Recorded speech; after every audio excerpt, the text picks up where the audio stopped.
I want to go back to like roles and responsibilities and org chart because I think we struggled so much in that when we were building who should report to who and everything. And there's a million ways to do it. There's companies that do it completely different. How we do it might not be right, but it's just how we do it. We have 70 employees. 65 of them are under your guidance. You know, so I mean, this ops role, GM role, COO role, whatever you want to call it, is going to have the bulk of the direct reports with a lot of support in there. So you directly manage 6 people. You manage the customer experience manager, director of revenue, which we can get into that position. That's kind of a quirky position that only we have. Sewer manager, director of plumbing, water cleanup manager, and then warehouse and inventory. Directly managed by you, of course. Then they each have their direct reports. Yep. Below that. Why don't you talk about that director of revenue position? Because I know it's a bit confusing. Yeah, so director of revenue for us is a made-up position. And really what allows us to do it is, quite honestly, it's an operations role. It's an operations manager role. When we made that hire, we weren't ready for it at the time, but we knew the person that we were hiring was the perfect fit for us. So what it allowed us to do is leverage his strengths and split up a couple things. So what the director of revenue for us is doing is they're overseeing HVAC, which his background's HVAC, which is going to really help us scale as we're growing. I mean, HVAC grew by 100% last year, so we needed help there. Massive, great leader there. He's also our sales manager.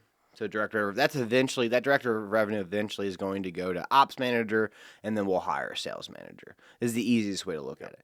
He's also launching our electrical department, and then just passed the baton on our membership. So we hired a membership specialist. We had a new customer experience manager. The member specialist reported to our director of revenue for a little bit to get him onboarded because our customer experience manager was new. That position now is reported to customer experience And manager. the reason I wanted to talk about that position is I do think that position really has insulated us for like change management and just growth of the company, you know?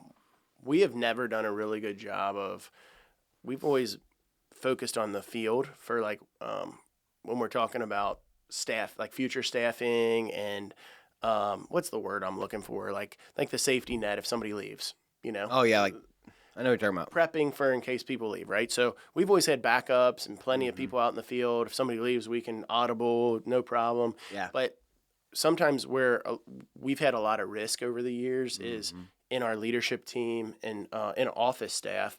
One person leaves and it's like all hands on deck, chaos, people's hair on fire till we replace that role, getting them hired. So we've kind of really started to look at and build the leaders. And I mean, we have just such good business unit leaders now that can shift and move and grow.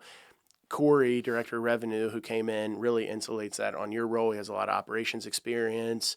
So as we grow as a company, we're just looking for him to take on a lot more. Yeah, and I think what I would like, and I've said this before, but is hiring people that are better than you. And there's a lot of things that Corey is better than me at, and that makes us stronger. So I think as like when you're in your senior leadership roles, that needs to be a goal of yours, is hiring leaders that are better than you. And it's gonna make you become better. It's gonna elevate the frontline experience. It's gonna elevate the other leaders, and that's exactly what we saw when we made that position. Yep. You know, in hindsight, it's an easy decision. At the time, it was like, a little uncomfortable. That was a lot. But really glad we did that.